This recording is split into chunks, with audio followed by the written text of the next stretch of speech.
मोदी साहब, यहाँ पे हरमंदिर साहब पे अटैक करने वालों को वोट मिलते हैं, यहाँ पे कार सेवकों पे गोलियां चलाने वालों को वोट मिलते हैं, राम मंदिर बनाने वालों को वोट नहीं मिलते। यहाँ पे दहशत में, खौफ में जीने की आदत है लोगों को। जो बॉम्ब ब्लास्ट करवाते थे अपने टाइम पे, उनको वोट मिलते हैं। आप कौन सी दुनिया में घूम रहे हैं मोदी साहब?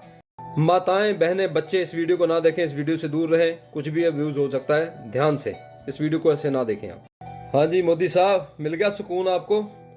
हम वो यूट्यूबर नहीं है जो आपने बुलाए थे, एक भीड़ बुला के इकट्ठी की थी, उनको बड़े खुश हुए थे आप कि ये मेरी सपोर्ट में। हम कुछ और तरह के यूट्यूबर, हम और तरह के व्हाट्सएप यूनिवर्सिटी वाले हैं। हमें ज्ञान थोड़ा कम है, लेकिन हम देश के साथ चलने वाले हैं और आपकी सपोर्ट में थे हम भी, तो इसलिए हमें भी तकलीफ है। बीजेपी जीती है, बहुत खुशी की बात है। सरकार भी आपकी बनेगी, बड़ी खुशी की बात है। कोई ऐसी दिक्कत वाली बात नहीं है। विरोधी पस्त हुए हैं, कोई बात नहीं है। लेकिन वो 100 सीटें कहाँ गई जो 400 पार का नारा दिया था आपने? वो आपकी 80 सीटें कम कैसे हो गई? वो राम मंदिर के नाम पे जो आपने वोटें लेनी थी 100 सीटें अलग से, वो कहाँ गई? वो कहाँ चली गई? वो जो वंदे भारत चलाई है, इतनी 100 ट्रेनें चला दी हैं, डीलक्स ट्रेनें, जहां पे घूमने वाली सीटें लगा रही थी, कहां गई? वो जो गडकरी के रोड के ऊपर जो वोटें लेनी थी, गडकरी के रोड बनाए हुए, इंफ्रास्ट्रक्चर, जो सुरंगें बन रही हैं, टनल बन रही है, ब्रिज बन रहे हैं, उनके नाम पे जो वोटें लेनी, वो कहां गई सीटें? इनको नहीं चाहिए।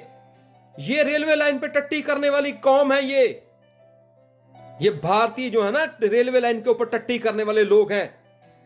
आपने इनको शौचालय बना के दे दिए, इनको नहीं चाहिए। ये वो लोग हैं, इनको वंदे भारत दे रहे हैं। ये तो ट्रेनों में, उन ट्रेनों में सफर करते हैं जहां पे टट्टी वाले डब्बे को चैन लगी होती है कि कोई उतार के ना ले जाए। ये वो ट्रेनों के काबिल है। आपने वंदे भारत दे दी इनको, कई 100 ट्रेनें चला दी, फलानी चला दी, ये चला दी। वो नहीं, कुछ नहीं चाहिए इनको। राम मंदिर बना के दे रहे हैं आप। राम मंदिर, राम भगवान टेंट में ही ठीक थे, उनको मंदिर क्यों बना के दिया? क्यों दुश्मनी मोल ली बाकी लोगों से आपने? इन्होंने तो आपको वोट नहीं किया राम मंदिर के लिए, लेकिन जिनके खिलाफ वो चीज गई, वो भले आपने मस्जिद बनाने की बात कर दी कि दुनिया की सबसे बड़ी मस्जिद भी बनेगी, लेकिन नहीं, ये लोग वो नहीं है। ये उसको वोट कभी नहीं करेंगे जिसने राम मंदिर बनाया 500 साल बाद, उसको थोड़ी वोट करेंगे। ये उनको, जिन्होंने कार सेवकों पे गोली चलाई, उनको 45 सीट दी है यूपी में। वाह यार, यूपी वालों जिंदाबाद, कमाल कर दिया यार, कमाल। अयोध्या में सीट हार गई बीजेपी। डूब के मर जाओ, शर्म से डूब के मर जाओ, शर्म से डूब के मर जाओ। तुम्हें एक वो राजा मिला जिसने तुम्हें वो काम करके दिखाया जो सारी जिंदगी कोई करके नहीं दिखा सकता, लेकिन तुम्हें थोड़ी बर्दाश्त ये चीजें, तुम्हें चीजें कुछ और ही चाहिए। मैं फिर से बोलता हूं, आपने इन रेलवे लाइनों पर टट्टी करने वाले लोगों को वंदे भारत, ये ट्रेनें नहीं, इनको शौचालय नहीं चाहिए, इनको घर नहीं चाहिए। ये शेड में, झोंपड़ियों में अच्छे लगते हैं, इनको पक्के मकान देने के। ओए होए, किस बात के पक्के मकान दिए? जाओ वोट बैंक चेक कर लो अपना, जिन जिनको आपने जो सहूलतें दी हैं उनमें से वोट कितना पड़ा, आपको चेक कर लो एक बार, आपकी आंखें खुल जाएंगी। और जो लोग आपके साथ खड़े हैं, वो आपके साथ सहूलतों के साथ नहीं खड़े, वो ठोक के इसलिए खड़े कि कोई देश के साथ खड़ा है मोदी, इसलिए आपके साथ खड़े हैं वो लोग। नड्डा, आरएसएस की जरूरत नहीं है हमें, हमारा ठीक है बीजेपी। ऐसे लोगों को आपने आगे किया। योगी आदित्यनाथ कहते हैं शोर मचाता रहे आदमी, उसकी बात ना सुनी जाए। योगी आदित्यनाथ की बात, जिसको आप अगला लोग, पूरे भारत के लोग अगला पीएम मानते हैं, उस आदमी की बात ना सुनी जाए, उसके कहने पे टिकटें ना दी जाएं, तो फिर आपको क्या जवाब देगी जनता? जनता भी देखती है। आप बड़े समझदार हैं, आप पॉलिटिक्स की यूनिवर्सिटी हैं, हम तो स्टूडेंट भी नहीं है, आप यूनिवर्सिटी हैं। लेकिन फिर आप कैसे मात खा गए? आपने 400 पार का नारा कैसे दे दिया? क्या दिखाना चाहते थे आप? 400 पार जाने का मतलब लगता ही नहीं था आपको, या आप चेक कर रहे थे?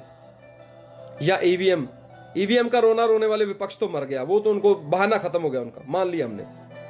लेकिन इन लोगों का क्या करोगे जिनको आपने सब कुछ दिया और उन्होंने आपको वोट नहीं दिया? और वो मादर जात लोग, अब मैं माफी चाहता हूं, मैं फिर से बोल रहा हूं, वो मादर जात लोग वो कहां गए? वो 400 पार कराने, वो घर में बैठे थे जो कहते मोदी से वोट करेंगे हम तुम्हारी, वो कहां गए? वोट डालने निकले नहीं, उनको गर्मी लग रही थी।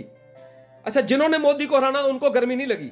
जिन्होंने मोदी को हराना था, जिन्होंने राम मंदिर के खिलाफ, वंदे भारत के खिलाफ, जिन्होंने रोड इंफ्रास्ट्रक्चर के खिलाफ, जिन्होंने भारत के खिलाफ वोट करना था, 370 वालों का साथ देना था, जिन्होंने 370 दोबारा लगाने की बात करने वालों का साथ देना था, उनको गर्मी नहीं लगी। गर्मी उन भोसड़ी वालों को लगी जिन्होंने सिर्फ टीवी पे बैठ के ये देखा कि 400 पार का रिजल्ट आ रहा है। कहां से आएगा मादर जातो भोसड़ी वालों, कहां से रिजल्ट आएगा 400 पार का, जब तुम वोट करने ही नहीं निकले? हमारी तकलीफ यहां दिल से है, भारत के साथ है। मैं अब किसी पॉलिटिक्स किसको मैं मानता हूं, लेकिन मैं मोदी साहब का साथ इसलिए देता हूं यार, देश के साथ, देश के लिए चल रहा आदमी। लेकिन मादर जातो तुम लोगों ने उसका साथ भी नहीं दिया, शर्म से डूब के मर जाओ। और सुनो, राम मंदिर की बात, राम मंदिर के नाम पे वोट नहीं मिले, और जो पंजाब में 26% वोट मिले कांग्रेस को, वह कैसे मिले हैं?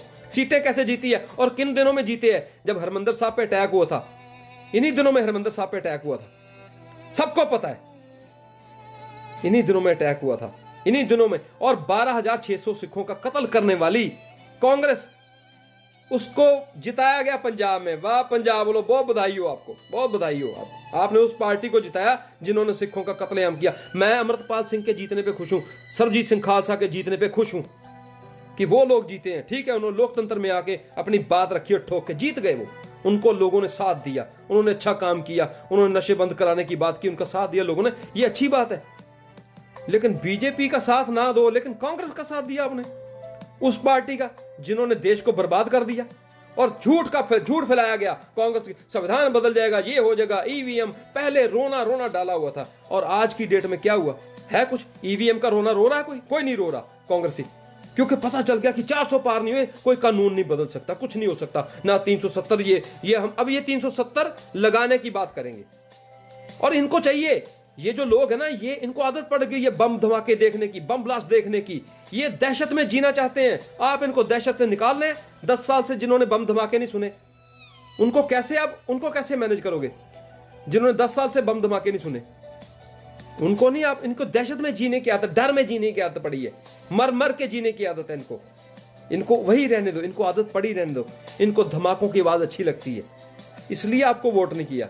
आप 400 पार की बात करते हैं, शुक्र करो आपकी इतनी सीटें मिल गई हैं, इतनी भी। और ये जो लोग खड़े हैं ना, ये आपके साथ हमेशा खड़े हैं, याद रखना, ये हमेशा खड़े हैं, पहले भी खड़े थे, आज भी खड़े हैं, आगे भी खड़े रहेंगे। चाहे आपको 42 सीट आ जाएं, 242 की तो बात छोड़ो, 42-40 सीटें आ जाएं, तो भी हम आपके साथ खड़े, क्योंकि आप देश के साथ हो। देश के गद्दारों के साथ हम कभी भी नहीं खड़े, और ठोक के, छाती ठोक के आपके साथ खड़े हैं। किसी को खड़ा होना है ना, उनके साथ हम खड़े हैं, हम देश के साथ खड़े हैं। पर आपको एक बात बताऊं, एक जनता की बात जरूर मानना, हाथ खोल लो, हाथ जोड़ने बंद कर दो। ये जो 5 साल आपको मिले, आपने ले ही जाने, 5 साल तो आपने सरकार चलानी है। गांड कुटाई करो इनकी, जो भी है गांड कुटाई करो, पता लगे मोदी कौन है, जुत्ते मारो। ये वो लोग हैं जो टीचर होता है ना, टीचर 2 + 2 4, वो बताता है, स्टूडेंट नहीं बोलता, स्टूडेंट का थप्पड़ पड़ते हैं, फिर बोलता 2 + 2 4, उसको देख के साथ वाला बोलता है 8 + 8 16, उसको बाद में बोलता है 10 × 9 कहता 90। अपने आप याद आता जब एक को लफेड़े, एक को छुट्टे पड़ते हैं, छितर पड़ते हैं जब। लेकिन आपने किसी को कुछ नहीं कहा। यही भाव नहीं चलेगा। यहां पे टोपी पहननी पड़ेगी, मस्जिद में, मंदिरों में तिलक लगाना पड़ेगा, गुरुद्वारों में पगड़ी बांध के जाना पड़ेगा, तो ये लोग आपको 450 पार करवाएंगे। इसी बात के, ये धार्मिकता के नाम पे वोटें करते कट्टर लोग हैं यहाँ पे। आप काम के नाम पे कभी वोट नहीं ले सकते यहां से। धन्यवाद आप सबका। मोदी साहब, आप तक ये वीडियो जरूर पहुंचेगी, मुझे पता है। धन्यवाद आप सबका। मोदी साहब, ख्याल रखें देश का और अपना भी। हम आपके साथ हैं, हमेशा ठोक के खड़े हैं। जय हिंद।